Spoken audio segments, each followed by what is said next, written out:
First time traveling alone and long haul pa. Daming bili ng husband ko, count your bags, sanitize everything, and be alert all the time. With Emirates going to Heathrow with layover sa Dubai. Medyo masikip yung legroom ng plane from Manila to Dubai. But carry lang, may headphones, blankets, entertainment system. Make sure may download sa phone nyo just in case hindi nyo type yung movie sa plane. In fairness, masarap ang pagkain ng Emirates. I really like this chicken teriyaki with garlic fried rice. For the second meal, it's beef tapa with egg and fried rice. Meron ding fruits and blueberry yogurt. Meron pang bread on the side, butter, and strawberry jam. Ang dami ng pagkain sa plane, yung iba hindi ko na naubo. I like the fruits, cold and malutong pa.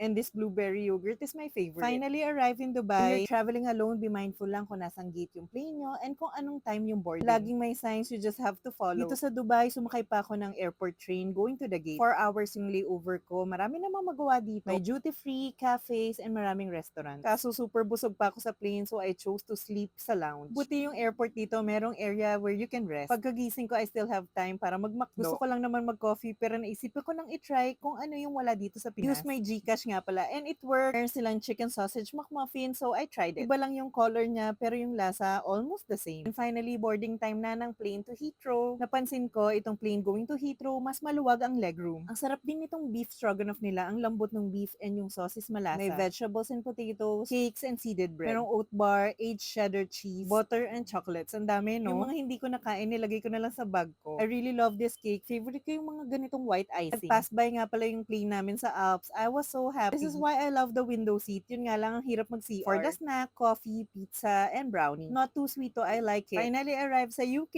It was a great experience with Emirates.